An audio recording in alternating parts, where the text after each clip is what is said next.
Доброе утро, Республика! Начинаем новый рабочий день. С вами Руслан Чиров. И Вероника Тамтосова. Сегодня у нас столько всего интересного. Выберем хорошую книгу, чтобы прочитать, а также расскажем о том, как она может улучшить вашу работу. Поможем нашему железному коню пережить холода. Да.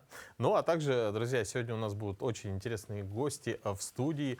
И с одним из наших гостей мы даже буквально через пару минут свяжемся по телефону и поговорим на очень интересную тему. Ну, а пока у вас есть время подписаться на наш телеграм-канал «Утро Якутии», где мы выкладываем самое все интересное и дарим подарки. Но самое главное, что будете в курсе всех последних новостей и, как правило, хороших новостей. А хорошие новости делают нашу жизнь лучше, настроение повышено, прекрасным, ну и повышают работоспособность, соответственно. Ну а какая самая главная новость? Это узнать, какая Прогноз погоды. Небольшой снег в центральных и южных районах, местами на северо-востоке, днем на западе территории. Температура воздуха днем минус 32-37, юге 29-34, западе 22-27 ниже 0. На юго-западе республики минус 16, минус 21, на северо-востоке минус 41, минус 46. В районах арктического побережья облачно с прояснениями, местами небольшой снег, местами поземок при порывах ветра до 9-14 метров в секунду. На побережье Анабарского, Булунского районов до 15-20 метров в секунду. Температура воздуха днем минус 30, минус 35 градусов. В Утиянском районе минус 43, минус 48 градусов. Температура в Якутске на 6 часов утра была минус 36 градусов, ветер юго-западный 2 метра в секунду, преимущественно без осадков, ветер южный 2-5 метров в секунду. Температура воздуха днем минус 34, минус 36 градусов. Ну, слушай, как будто бы похолодало. Да. Вот прям ощущаю, что было вчера теплее. было теплее. Да, было вчера теплее, сегодня прям утром пробежались, и прям ощущается, что как-то прохладно. Но, тем не менее, весна идет. Ученые Северо-Восточного федерального университета прогнозируют раннюю весну в Якутии. 2024 год был одним из самых теплых в Якутии с 19 века. Давайте поговорим по этому поводу с заведующим научно-исследовательской лабораторией по изучению климата и экосистемы северных регионов Института естественных наук Северо-Восточного федерального университета. Вот. Никитой Тананаевым, да, у нас на связи. Никита Иванович, доброе утро. Доброе утро, здравствуйте. Скажите, вот климатические изменения становятся все более заметными. Скажите, вот чем это обусловлено? Основная причина, как мы знаем, это то глобальное потепление, которое наблюдается на всей планете, а Якутия как ее часть. Естественно, мы не можем оставаться в стороне. К сожалению, мы не производим парниковые газы в таком количестве, как другие регионы, да, но мы как бы получаем все последствия этого потепления. Угу. А будут ли крещенские морозы в этом году? Какой у нас прогноз? Прогнозы погоды — это немножко другое, отличается от климата, да, это скорее вам скажет Якутский гидрометцентр, но то, что говорит Росгидромет на федеральном уровне, это то, что как минимум в центральной части России на территории Сибири крещенские морозы отменяются в этом году, заметного похолодания не будет. Даже не будут открывать купели в центральном регионе, потому что недостаточная толщина льда. Но, к сожалению, или к счастью, но по Якутии, скорее всего, ситуация будет примерно похожей. А что насчет весны? Вот будет ли раннее наступление весны в этом году? Об этом точно сказать, к сожалению, невозможно, потому что я специально посмотрел вчера климатические данные, и такой прямой связи между теплой зимой и ранним началом весны ее нету. Но было несколько лет, действительно, когда теплый декабрь и январь предшествовали очень теплому апрелю, например. Это не будет заметно раньше апреля. Основной переходный месяц у нас как раз апрель, переход с зимы на весну. Вот. Могу только сказать, что возможно будет так, возможно нет. К сожалению, это пока единственный ответ. То есть такая вероятность существует, но тем не менее нужно готовиться к тому, что холода тоже могут быть. Ну, а в целом... скорее всего, таких возвратов холодов не будет, как вот минус 40, минус 50, но такого мы не ждем. Ну а в целом вот такая достаточно теплая зима, да, по средней температуре. Вообще стоит ли таким событиям радоваться вообще? Или все-таки нужно относиться немного по-другому? Флегматично, то, что настроено, что это нарушение экосистемы. Каких-то, каких-то процессов. Я отвечу с двух сторон. Как обычный человек и обыватель, конечно, я радуюсь. Это прекрасная, теплая зима. Нет тумана, можно спокойно ходить по улице, руки не мерзнут. Мне очень нравится. Идеальный климат. Но все-таки у нас большинство зданий и сооружений, они рассчитаны немножко на другую зиму. Да, на температуры ниже 40, ниже 45. Это нужно для обеспечения устойчивости свайных оснований. Поэтому если систематически такие зимы будут повторяться, и особенно если они будут спряжены еще с более теплыми летними периодами, переходными сезонами, то с точки зрения строительных технологий это будет только усложнять ситуацию. Поэтому вот тут с точки зрения мерзлотной обстановки я бы радоваться не стал. Ну, то есть так, с долей осторожности к этому нужно относиться, потому что грунты не промерзают, да? Эх, как Да, хочется совершенно верно. забывать иногда, что ты взрослый, и просто порадоваться тому, что можно погулять и покататься с горки. Ну, Никита Иванович, вам большое спасибо за очень интересную информацию. Желаем вам доброго, бодрого утра. Спасибо. Всем, кто сейчас с вами, тоже всем доброго утра. Спасибо большое, до новых встреч. Ну а сейчас мы передаем слово нашим коллегам из блока новостей.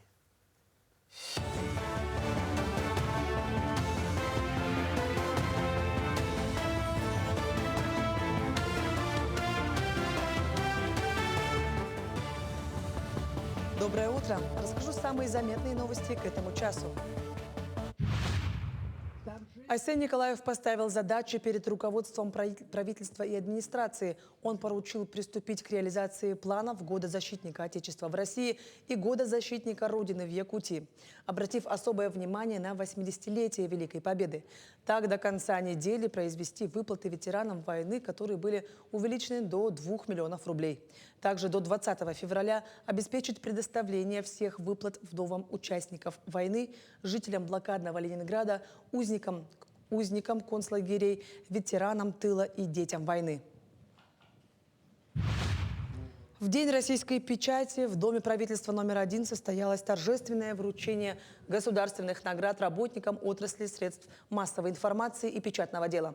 На торжественной церемонии награждения собрались лучшие представители журналистики, редакторы и издатели, которые внесли значительный вклад в развитие этой отрасли.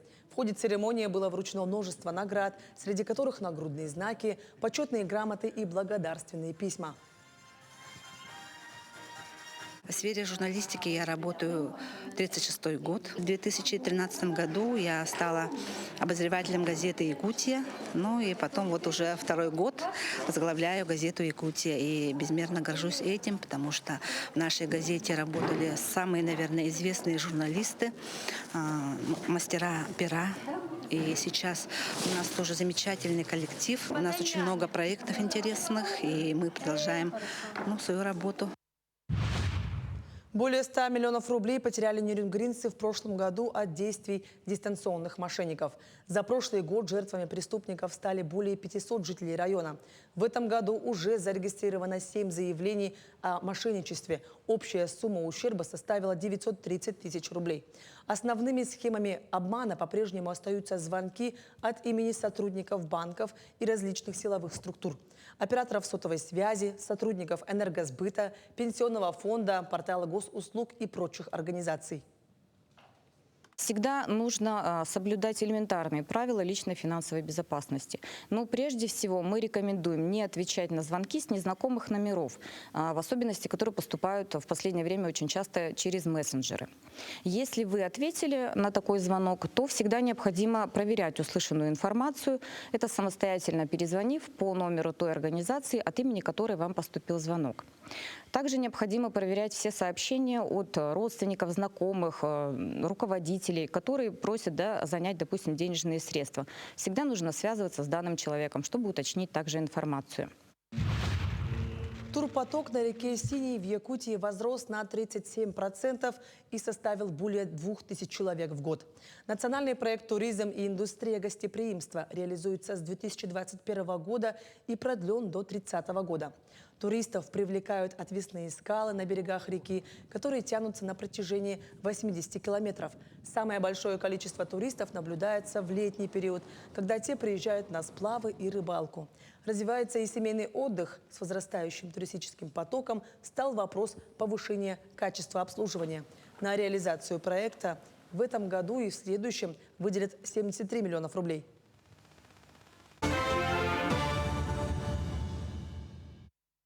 Вот поговорили о туризме, да, и все-таки в зимнее время он достаточно осложнен, согласись? То есть и транспорт страдает, и техника страдает. Попробуй поснимай где-нибудь в минус 50. Ну, я вообще недавно узнала, что подавляющее большинство автомобилей сертифицировано на работу в температурном режиме от диапазона от минус 25 до плюс 40 и при нормальном атмосферном давлении. Запуск двигателя и эксплуатация при температуре ниже 30 градусов может быть истолкована как нарушение правил использования автомобиля. Ну и стать причиной отказа в гарантийном ремонте, гарантийном замене, получается, запчастей. Ну и вообще сказать, что мы эксплуатируем автомашину неверно. То есть эксперты заключения эксплуатировали в минус 50. Да, все. Но вообще в наших суровых условиях это, конечно, никого не остановит от возможности передвигаться в 50-градусные морозы в теплом салоне автомобиля. Да, более того, в нашем следующем сюжете мы поделимся с вами советами, какое масло и какие автосмазки использовать зимой. Очень интересно.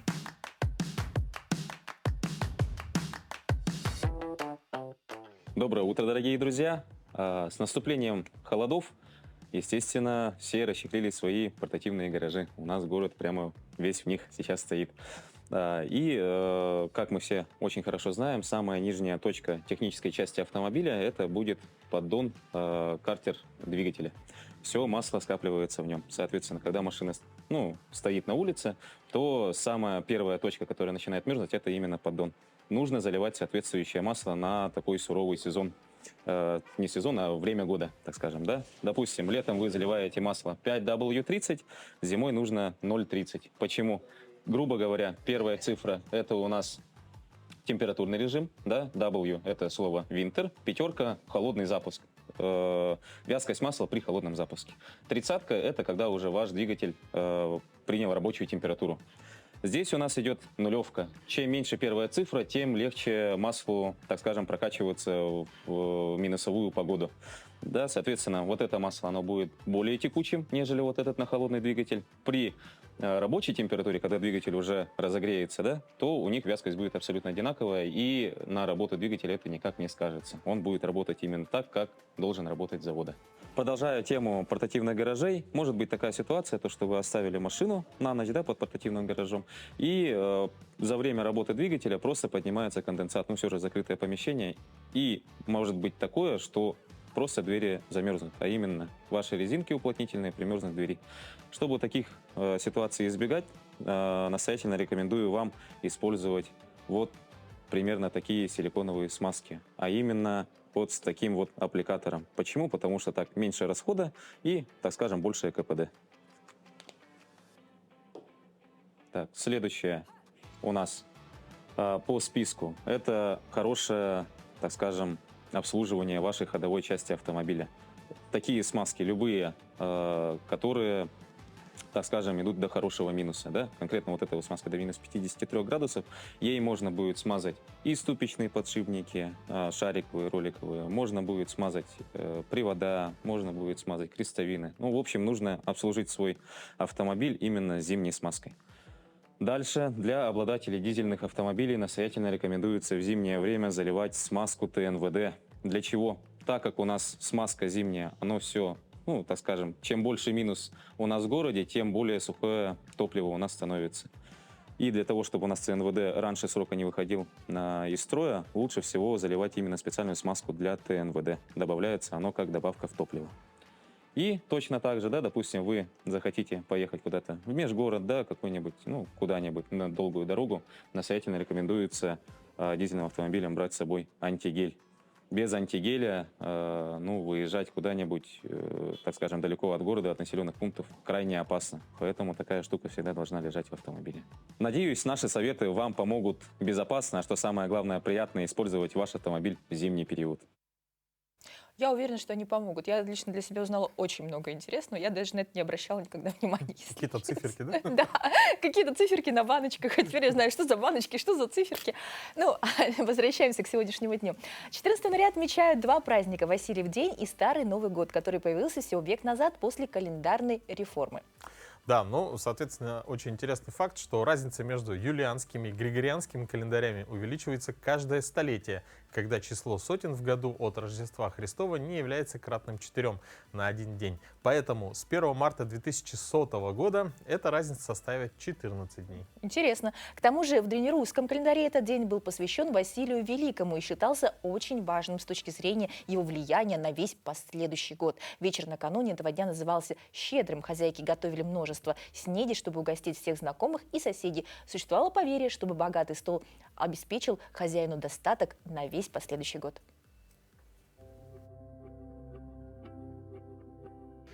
На календаре 14 января. Старый Новый год. По народному календарю Васильев день. Говорили, что Василий пополам святки делит. С 7 по 13 января праздновались святые вечера, а с 14 по 19 – страшные. В этот день девушки особенно рьяно гадали о замужестве. Этот день считался очень важным с точки зрения его влияния на весь последующий год, поэтому его старались провести как можно веселее и сытнее. Об урожае судили и по приметам. Снег или сильный мороз в этот день обещали плодородный год. Ясное звездное небо сулило урожай гороха и ягод, а вьюга – хороший сбор орехов. Этот день в истории. 1506 год. В Риме найдена скульптура Лаокоон и его сыновья. 1700 год. Петр I повелел дворянам носить европейские костюмы. 1814 год. В Петербурге открылась для общего посещения Императорская публичная библиотека. 1929 – день рождения Московской области. 1989 – день рождения группы Любэ. 1992 – основана масонская ложа «Гармония», первая в современной России.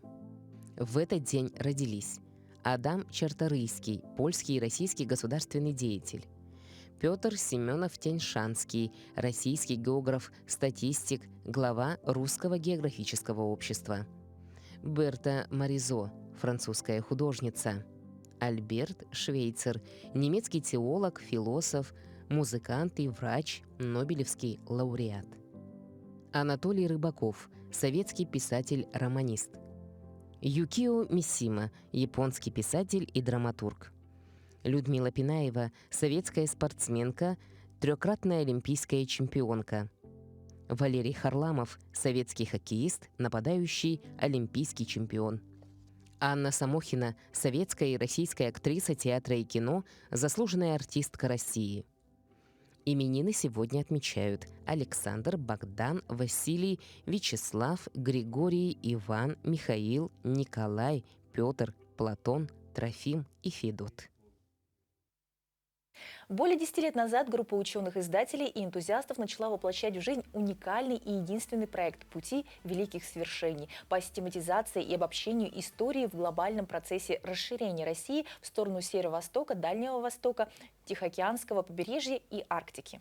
В рамках проекта «Пути великих свершений» состоялась автомобильная экспедиция по маршруту Якутск-Алекминск-Бодайбо, расположенная в Иркутской области. Целью этой поездки было изучение и исследование вклада жителей Якутии и Иркутской области в победу в Великой Отечественной войне 1941-1945 годов, изучение истории Иркутско-Якутского тракта, а также истории золотодобычи в Алекминске и Бодайбо. И сегодня у нас в гостях заместитель председателя Госсобрания Илтумен Республики Саха-Якутия, начальник экспедиции Афанасий Владимиров. Афанасий Семенович, доброе утро. Доброе утро. Ну, необходимо заметить, что экспедиция это буквально недавно завершилась. Это с 3 по 8 января 2025 года. То есть это, наверное, самая первая экспедиция в этом году. С чем вас поздравляем, что наверняка она прошла успешно. Как съездили? Съездили мы, как говорится, хорошо и благополучно приехали. Стартовали 3 января, самые такие лютые морозы, да, и финишировали 9 января здесь, в Якутске. В один конец путь составлял 1420 километров, это Бодайбо. Вот. Экспедиция проходила по территории Якутии и Иркутской области. Как вы сказали о целях, это изучение истории и приобщение это к нашим юбилейным датам. Это 80-летие Победы и 300-летие первой Камчатской экспедиции, которая проходила по Иркутско-Якутскому тракту, да, и уходила на Охотск. Вот. Ну и, конечно же, связь наших субъектов Якутии и Иркутской области, какие у нас есть определенные общие исторические даты, золотодобыча в Алекминской области и Бодайбинском районе Иркутской области. Вот. В состав делегации входили руководитель проекта Никонов Георгий Дмитриевич. Он уже долгие годы этот проект ведет, и в рамках проекта издательская деятельность была, фильмы выпускались. Ну и на НВК это ежемесячная передача, которая так и называется «Пути великих свершений». И те съемки, которые велись во время экспедиции, они будут показаны. Я думаю, что ни один фильм будет показан в рамках нашей экспедиции. Ну, это интересно очень посмотреть своими глазами, тем более, что не каждый совершит такое масштабное путешествие в зимний период. А какой был состав экспедиции? Вот кто еще был с вами? Ну, как руководитель экспедиции Никонов Георгий Дмитриевич, он формирует состав, предлагает. Я с ним взаимодействую уже порядка 10 лет, и мы весной выезжали тоже в экспедицию, до Охотска дошли по старому Охотскому тракту. А в этот раз у нас в составе экспедиции был Николай Афанасьевич Макаров, руководитель управления по охране памятников, и заместитель главы Алекминского улуса Березин Евгений Геннадьевич. Вот. Ну и, конечно же, наши водители, мы на 3 машинах, они благополучно, успешно нас провели по тем дорогам, которые сегодня зимой у нас используются. Да. Сложный участок был у нас от Мачи до Бодайбо, по горным перевалам, речкам, по лесным дорогам. От Мачи до перевоза как такового транспортного сообщения нету, но тем не менее там наши золотодобывающие компании проделали дороги, и по ним мы проезжали. Ну а какие еще сложности были в пути? Больших сложностей не было, потому что везде, где мы останавливались, местные органы власти, предприятия оказывали содействие. Очень много встреч провели, постоянно вели съемки, как интервью у конкретных людей.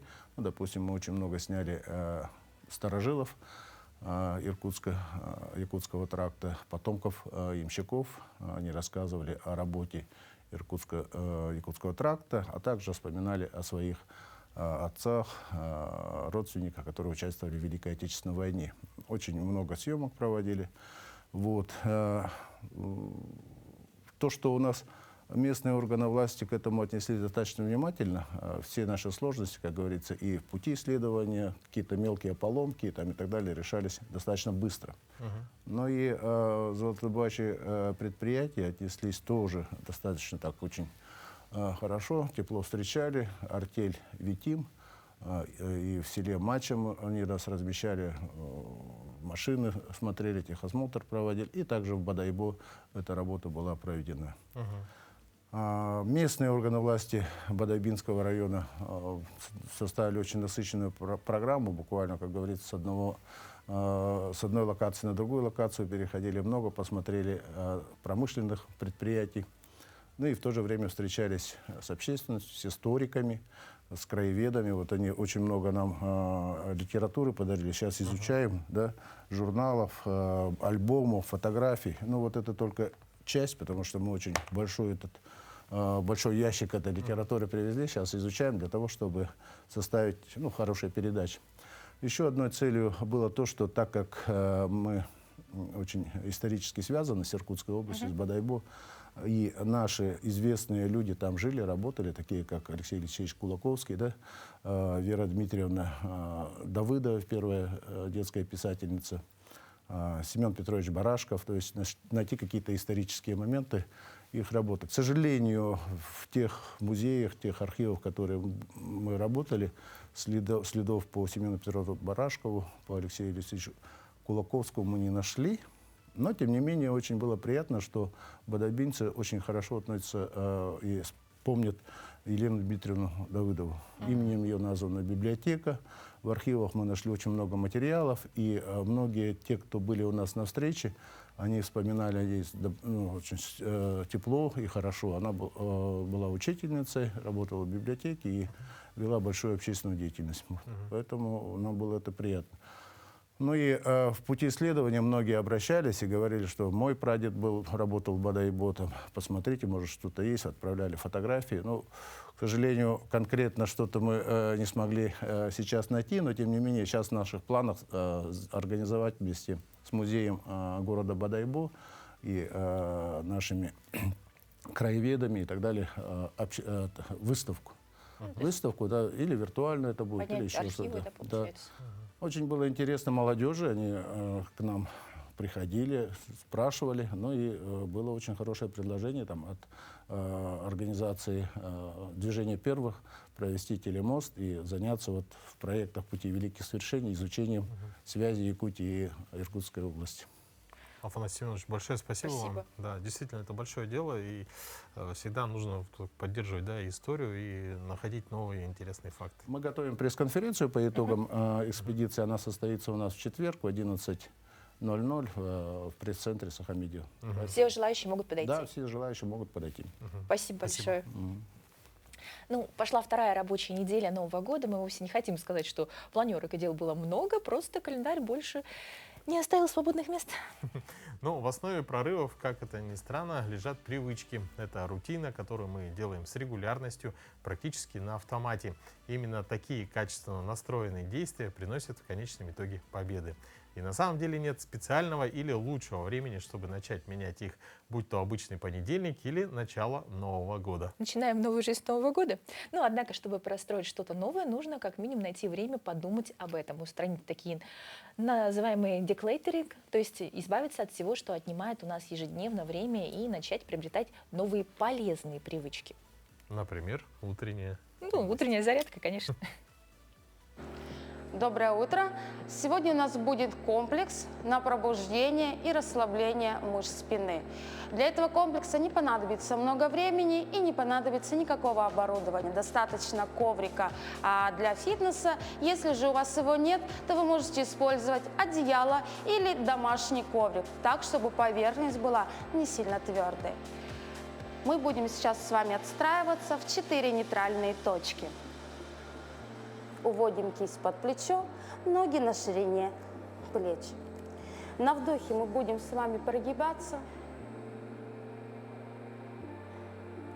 И на выдохе округлять спину. Так мы будем делать 3 повтора. Вдох и выдох. Работаем аккуратно, без рывков. В верхней точке разводим лопатки, подкручиваем таз, прижимаем живот. И на вдохе прогибаемся, макушкой тянемся к копчику. Взгляд прямо перед собой. Далее зафиксировались в положении круглой спины и уходим в небольшие перекаты в этом положении. Назад, мягко, до состояния натяжения поясничного отдела. И возвращаемся вперед в упор на кисть. Так мы делаем 3 раза. Плавно, без рывков. Таз подкручен, живот прижимаем глубоко. И на 4-й раз мы с вами уводим ягодицу на пятки. Живот укладываем в воздушный треугольник между бедер. И руками идем глубже и дальше вперед. Прижимаем лоб к коврику. Прижимаем локоть и прожимаем плечи. Дышим. Растягиваем мышцы спины. Далее скользим по коврику вперед. Вытягиваемся на вытянутые руки. Взгляд прямо перед собой. Прожимаем тазобедренный сустав вниз. Можем добавить небольшие пружинки. 3, 2, 1. И уходим назад.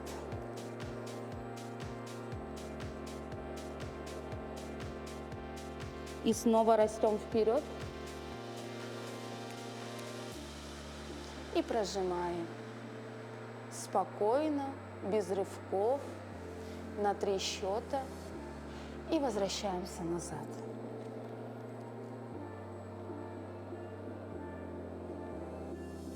И будет 3-й выход. Вырастаем. И сейчас поднимаем себя на носочки. И также провисаем тазобедренным суставом вниз. Добавляем качельку влево и вправо. 3, 2, 1. Сейчас мы поднимаем себя за копчик вверх. Расставляем руки шире. И ставим стопу полностью на пятку. Тянем плечевой пояс как можно дальше назад.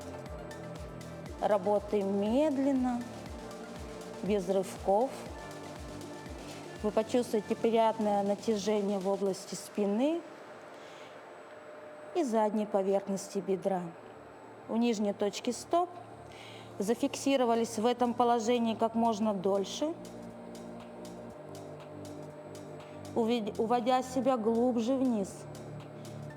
Расслабляемся, руками идем к ногам, собираем ножки вместе, уходим с круглой спиной вниз, живот прижимаем к бедру и находимся в этом положении еще некоторое время для расслабления мышц спины. Далее начинаем подниматься вверх, позвонок за позвонком, и последний придет голова. Подъем плавный, без рывков. Выходим в верхнюю точку. Круговые движения плечами назад трижды. 2, 3. Ножки разводим шире и делаем 3 вдоха и выдоха. Вдох и выдох. И снова вдох и выдох. И будет 3-й благодарственный. Вдох, выдох. Собрали ножки и похвалили себя за проделанную работу. Ну что, правда, благодарственную. Спасибо, Александре. Мне кажется, отличная разминка. Ну и хорошая привычка начинать с чего-то такого новую рабочую неделю и новый рабочий год. Я в последнее время, кстати, заметила вот по поводу привычек, что все больше молодежи читают именно живые книги. То есть смотришь, где-то в автобусе, где-то в школе прям сидят именно художественную литературу, настоящую книжку читают. Так приятно. Ну, как ты считаешь, эта привычка, правда, стала модной? Ну, например, вот мне кажется, весь день ходить с телефоном, смотреть в электронный экран, также и на работе, в компьютер и так далее. Действительно, лучше иногда взять в руки, начать читать просто хорошую книгу. И я думаю, что вы почувствуете сразу большой выработок дофамина. Вспомните счастье, когда вы читали книгу, и герой повествования побеждал, а вы вместе с ним разделяли радость победы, ну или наоборот, рыдали, да, если читали описание страданий героя повествования. А помнишь, еще заглядывали на последнюю страницу, что там будет, а потом думали, как он к этому пришел? Ну, а современные направления могут еще стать отличным способом улучшить ситуацию на своем текущем месте работы или внедрить изменения на уровне целой компании. Одно из них — это бизнес «Манго», с которым мы сейчас вас познакомим. Доброе утро! С помощью этой книги, которая носит сложное название «Крутой менеджер Сагикаки», я открыла для себя формат бизнес-манги. Сторителлинг в виде манги погружает в историю и чередуется с текстами, с разборами ситуаций, выводами и заданиями. Конечно, эта книга будет в первую очередь интересна новичкам в данной теме. Если же вы более опытные, то, скорее всего, вам будет интересен новый формат подачи информации. Если вы хотите улучшить ситуацию на текущем месте работы или внедрить изменения на уровне целой компании, то как раз-таки эта книга подскажет и познакомит вас с принципами эффективного управления изменениями. В этой книге рассказывается об истории одной автокомпании, где менеджера Сагикаки отправляют в проблемный филиал дилерского центра, где он пытается провести целую серию управленческих изменений, где сталкивается с сопротивлением как со стороны сотрудников, так и со стороны руководителей отделов. Получится ли у Сагикаки изменить отношение команды и сделать этот филиал одним из лучших в компании, вы узнаете, прочитав эту книгу. А также вместе с Сагикаки вы узнаете, как преодолеть препятствия на пути к организационным изменениям, как использовать принципы прозрачности и эффективную коммуникацию, как определить сильные стороны компании, команды и как их правильно использовать. В общем-то, это книга, дорожная карта для эффективного управления изменениями в команде. Читайте книги, приходите в библиотеку. Я думаю, действительно полезный совет. Но продолжим также давать советы, которые сейчас уже будут касаться именно детей. И мы поговорим о самооценке и о выстроении личных границ ребенка. Давайте подробнее расскажу про личные границы в общении с ребенком. Это напрямую связано с его самооценкой. Она формируется в 6-7 лет. И очень важно, чтобы в этот период родитель не нарушал личные границы своего ребенка, чтобы он вырос адекватным, конкурентоспособным и психически эмоционально развитым. Очень важно, чтобы мы детям позволяли делать так, чтобы они были самостоятельные, думали сами о том, что они любят, какие у них есть любимые вещи, что они хотят купить. Право выбора давать ребенку крайне важно. Например, примеры нарушения личных границ – это постоянный просмотр или какое-то определенное время, например, родитель просматривает его гаджет. У ребенка, конечно же, должна быть своя личная комната или свое пространство. В это пространство важно, чтобы родитель не проникал без спросу. И очень хорошо, когда он стучится при входе в комнату, и ребенок знает, что родитель к нему зайдет. Также, например, запрет на эмоции. Часто мы слышим: «Почему ты плачешь?» Плакать не надо, мальчики не плачут, солдаты не плачут. Это тоже нарушение границ. Мы не даем выбор ребенку иногда и выбираем за него какие-то свои кружки. Бывает иногда, что родитель сам хотел поступить именно в этот кружок, закончить музыкальную школу, и поэтому дает ребенку именно такое наставление. Но если ребенок не хочет, заставлять его не стоит. Также иногда бывает, родитель пытается сделать так, чтобы ребенок доел свою еду, которую родитель, конечно, с любовью приготовил. Но это формирует именно отношение к себе, как к тому человеку, к которому не прислушиваются.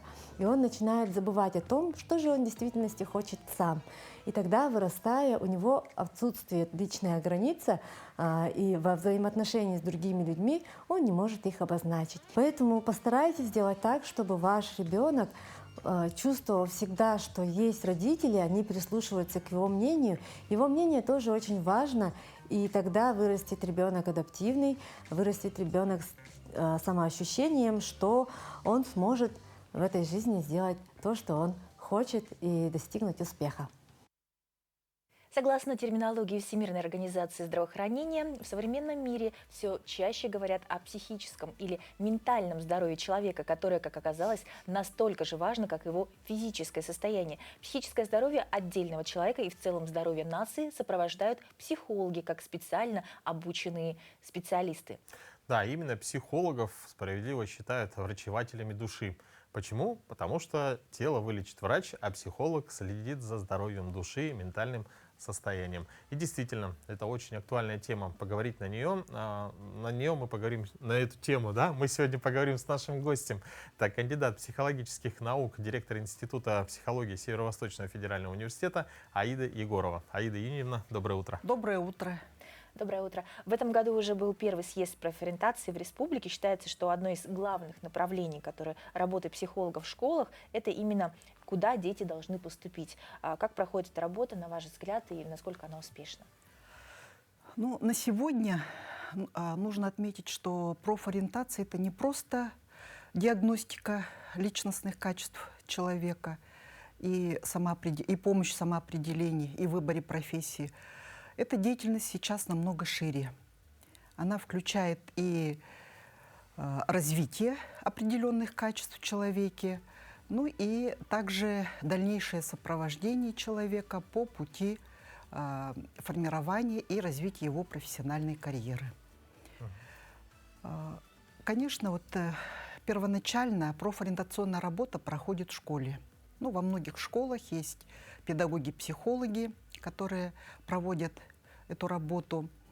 Ну и сущность этой работы, если говорить узко, да, как выбор профессии, заключается в том, чтобы провести диагностическую, консультативную и коррекционную часть этой работы. Ну, если вот кратко так сказать. Ну вот вообще, вот обязательно ли родителям водить ребенка к психологу для проведения, для выявления, да, профориентации?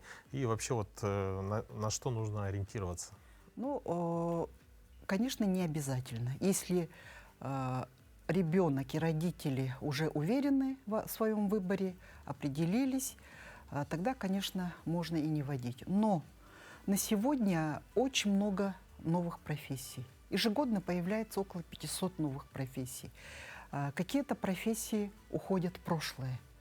И сориентироваться в этом море профессий практически невозможно. То есть поэтому, мне кажется, все равно для того, чтобы информировать, для того, чтобы поддерживать определенный уровень знаний в этой области, помощь психолога, профориентатора, профориентолога на сегодня очень важна.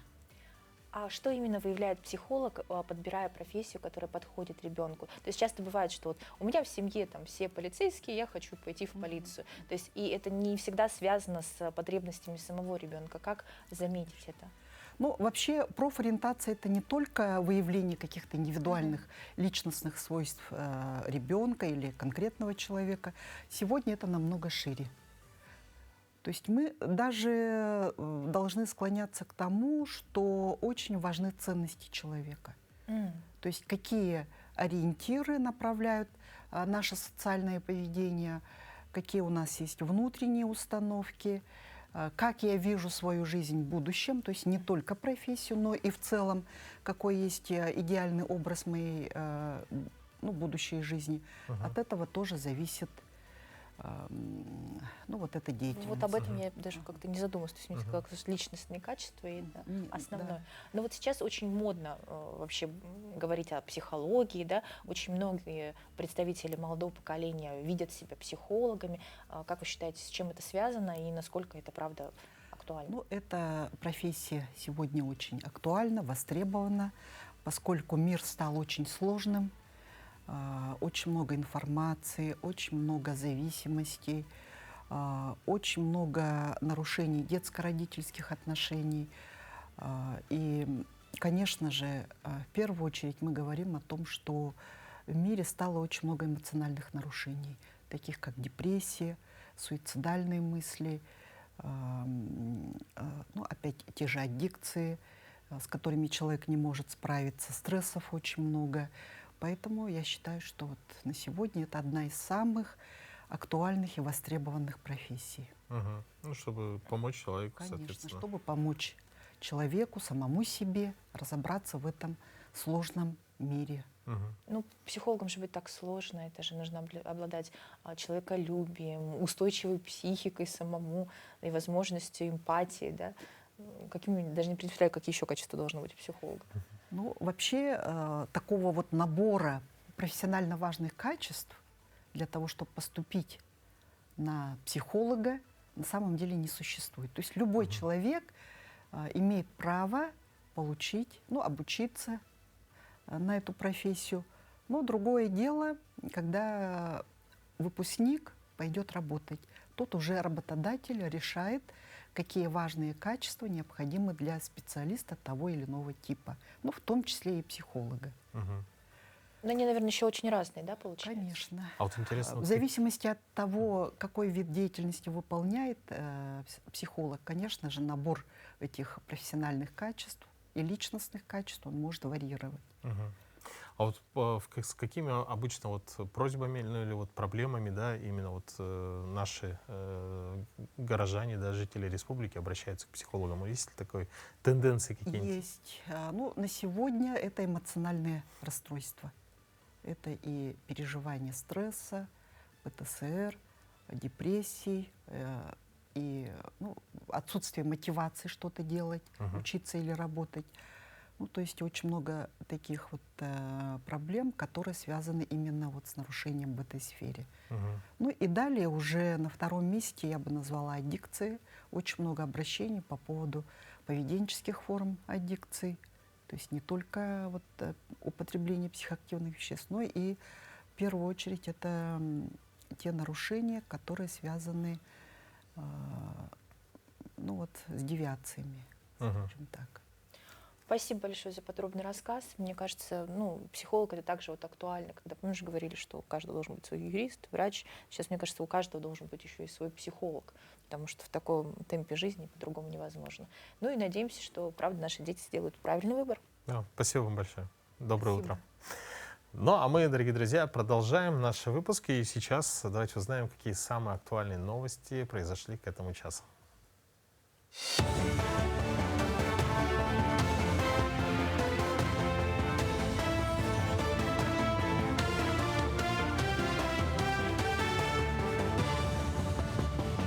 Мы продолжаем говорить о самых заметных событиях к этому часу. Айсен Николаев поставил задачи перед руководством правительства и администрации. Он поручил приступить к реализации планов Года защитника Отечества в России и Года защитников Родины в Якутии, обратив особое внимание на 80-летие Великой Победы. Так, до конца недели произвести выплаты ветеранам войны, которые были увеличены до 2 миллионов рублей. Также до 20 февраля обеспечить предоставление всех выплат вдовам участников войны, жителям блокадного Ленинграда, узникам концлагерей, ветеранам тыла и детям войны. Эксперты предлагают включить в состав арктической зоны России Аймяконский район Якутии. Аймякон, известный как один из полюсов холода, может войти в состав арктической зоны России. Сейчас туда входят 13 районов Якутии, но уникальные климатические условия Аймякона, по мнению специалистов, делают его достойным кандидатом на получение этого статуса. Представитель комитета по вопросам коренных малочисленных народов Севера Елена Голомарева подчеркнула, что включение в арктическую зону откроет доступ к инвестициям, необходимым для развития инфраструктуры, в частности для строительства аэропорта. Традиционно с профессиональным праздником журналистов вчера поздравил первый заместитель председателя Государственного собрания Александр Жирков. Порядка 50 журналистов были отмечены благодарственными письмами от руководства и председателей постоянных комитетов и комиссии «Илтумен». На самом деле СМИ Якутии, они прошли колоссальную трансформацию за последнее время. Все перешли в социальные сети. Помимо газет, у всех районных изданий есть социальные сети. Это сайт, это телеграм-канал, это ВКонтакте, это Одноклассники. Мы научились снимать тоже репортажи. Мы делаем видеоролики. То есть мы сейчас такие универсальные бойцы. И, конечно же, это было трудно, сложно, но мы со всем этим справились, и сейчас мы идем в ногу со временем. В Якутии продолжается комплекс мер поддержки семей с детьми. Так, решением главы республики до 31 декабря 2027 года был продлен срок действия целевого капитала «Дети столетия». С учетом индексации его сумма в этом году была увеличена до 116 756 рублей. По сообщению Министерства труда и социального развития региона, в 2024 году более 15 тысяч якутян воспользовались данной мерой поддержки. Наиболее востребованными направлениями стали улучшение жилищных условий, приобретение транспорта и образование ребенка. Средства целевого капитала могут быть использованы частично, либо одновременно по нескольким направлениям. То есть, если семья по своему решила направить на часть, допустим, на образование ребенка, а часть на семейный отдых, то дана такая возможность семьям использовать одновременно по нескольким направлениям. Или же они могут направить на одну какую-то. На границе Усть-Майского и Амгинского районов прошла церемония передачи копий Знамени Победы. Глава Амгинского района Степан Кузьмин торжественно передал знамя главе Усть-Майского района Александру Азарову, которого сопровождали юноармейцы. Александр Азаров отметил, что Знамя Победы вновь на передовой. Вместе с триколором его несут российские военнослужащие. Эстафета знамени проходит в год 80-летия Победы советского народа, завершится ко Дню Победы в Якутске. К этому часу это вся информация. До встречи в дальнейших выпусках.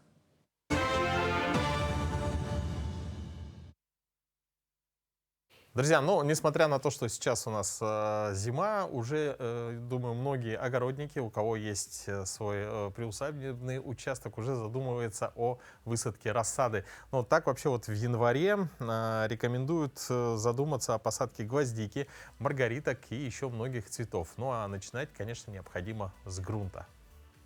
Здравствуйте, уважаемые зрители, меня зовут Роман. А сегодня мы разберем очень такую важную тему, как обеззараживание почвы, ну и вообще выбор почвы для посевов. Обеззараживать почву не то чтобы необходимо, но вот желательно, потому что даже вот покупная, тем более если вы используете свою там с огорода, она с патогенной микрофлорой, ну, с плохими бактериями условно, и необходимо ее подавить. Подавляют другими бактериями.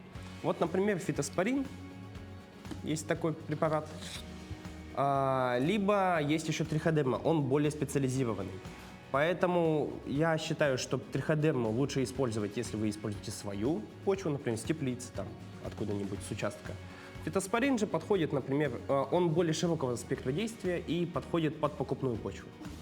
А потом, ну, что необходимо делать, чтобы, во-первых, сделать свою почву лучше, чтобы вы использовали ее нормально для посевов. Обычно мы используем почву из участка, которая подзоленная, почти как пыль, либо как глина. Ее надо структуру улучшить, поэтому можно смешать 1 к 1 с торфом, либо с покупной обычной почвой. Ну, либо в чистую использовать покупную почву. Обеззараживать, вот фитоспорин бывает в разных формах. Это, например, паста, из нее делается маточный раствор. Маточный раствор уже разводится на необходимый объем. И вот, например, здесь уже фитоспорин, и достаточно просто опрыскать. Таким образом. Ну, либо вот на большую. Вот так. Кстати, еще очень немаловажный факт, что вот покупные почвы, они идут с включениями. Например, вот перлит, кусочки камешков, но это же на основе торфа. Соответственно, ее надо, ну, желательно просеять, потому что многие семена, например, там земляника, портулак, они очень мелкие. И просто вот эти включения им мешают вырастать. Поэтому желательно просеять. Ну, не домашним каким-нибудь кулинарным ситом, а обычной сеткой там, для заборов. Ну, либо вот типа таких ящиков у овощников можно взять. Они, в принципе, бесплатно их могут отдать. Ну, тут должно быть в 2 раза меньше отверстия. Ну, вот это вот первичные такие основы. Спасибо.